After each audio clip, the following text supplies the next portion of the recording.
Hi friends, easy veg రెసిపీస్కి తిరిగి స్వాగతం. వినాయక నవరాత్రులు ప్రారంభమైపోయాయి.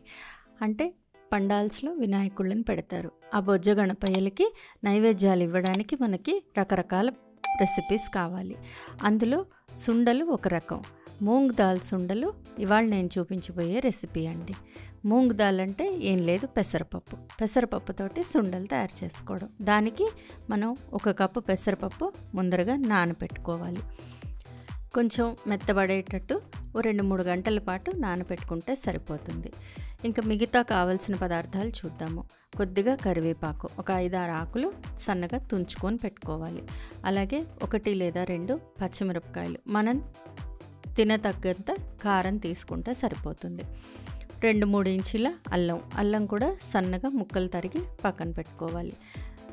తాలింపు వేసుకోవడానికి ఆవాలు, జీలకర్ర, మినపప్పు, శనగపప్పు, అలాగే రుచికి సరిపడా ఉప్పు, కొద్దిగా ఇంగువ, ఒక 1 టేబుల్ స్పూన్ దాకా పచ్చి కొబ్బరి, ఫ్రెష్దైతే బాగుంటుంది. తాలింపు వేసుకోవడానికి కొద్దిగా నూనె. ముందర స్టవ్ మీద నీళ్లు పెట్టుకోవాలి. 1 కప్ పెసరపప్పు తీసుకున్నాం కాబట్టి 2 కప్స్ అంటే 2 కప్పులు నీళ్లు తెరలపెట్టుకోవాలి. నీళ్లు స్టవ్ మీద పెట్టిన తర్వాత 1/2 టీ స్పూన్ ఉప్పు, 1 టీ స్పూన్ నూనె వేయడం వల్ల పెసరపప్పు అతుక్కోకుండా చక్కగా ఉడుకుతుంది. నీళ్లు బాగా తెరలనివ్వాలి. నీళ్లు తెరులుతున్నప్పుడు పెసరపప్పు వేసి ఉడికించుకోవాలి. లో ఫ్లేమ్లో పెట్టి ఉడికించుకుంటే పప్పు చక్కగా ఉడుకుతుంది. పప్పు బద్దలుగా ఉడకాలండి, మెత్తగా ముద్దలాగా అయిపోకూడదు. లో ఫ్లేమ్లో మధ్యలో కలుపుతూ ఉడికించుకోవాలి.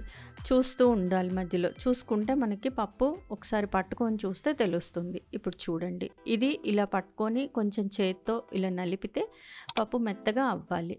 అలాగే షేప్ అవుట్ అయిపోకుండా కూడా ఉండాలి.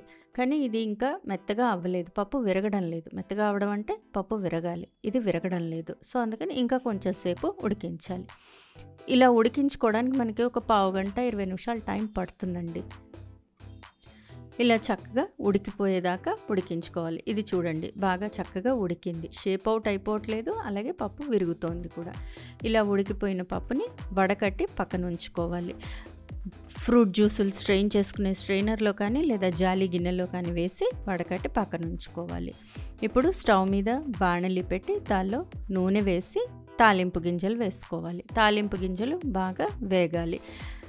అలాగే ఎండుమిరపకాయ కూడా 1 తుంచి వేసేసుకోవాలి.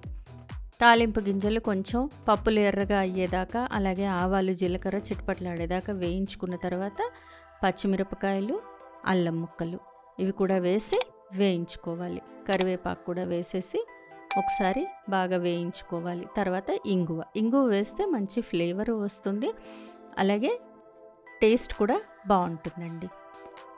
దేవుడికి నివేదించడానికి అవసరంగా చేస్తున్నాం కాబట్టి ఉల్లిపాయలు వేయట్లేదు. పప్పులు బాగా వేగిపోయిన తర్వాత వడకట్టి పెట్టుకున్న పెసరపప్పు కూడా వేసేసుకోవాలి. పెసరపప్పు వేసి దానిలో ఉండే తడి పోయేదాకా బాగా కలుపుకోవాలండి. తడంతా ఆరిపోయిన తర్వాత రుచికి సరిపడా ఉప్పు వేసి బాగా కలుపుకోవాలి. ఉప్పు కూడా వేసిన తర్వాత లాస్ట్లో కొంచెం పచ్చి కొబ్బరి కూడా వేసుకుంటే టేస్ట్ చాలా బాగుంటుందండి. ఇంకా నచ్చితే మనం దీనిలో కొత్తిమీర కూడా వేసుకోవచ్చు, నిమ్మకాయ కూడా పిండుకోవచ్చు. అంతా మన టేస్ట్. స్వామికి నివేదించేసి ఆశీర్వచనం తీసుకోవడమే. ఫ్రెండ్స్, ఈ రెసిపీ మీకు నచ్చినట్లయితే మీరు ట్రై చేయండి. మీ ఇంట్లో వాళ్ళకి టేస్ట్ చేసి చూపించండి. ఎలా వచ్చిందో నాకు కామెంట్ బాక్స్లో కామెంట్ చేయండి. ఫ్రెండ్స్, ఈ వీడియో మీకు నచ్చినట్లయితే ప్లీజ్ లైక్ చేయండి, షేర్ చేయండి. ఛానల్ సబ్స్క్రైబ్ చేసుకొని వాళ్ళు ఛానల్ సబ్స్క్రైబ్ చేసుకోండి. ఆ బెల్ ఐకాన్ క్లిక్ చేయడం మాత్రం మర్చిపోకండి. మరో మంచి రెసిపీతో మళ్ళీ మీ ముందుంటాను. అంతవరకు సెలవు మరి, బాయ్.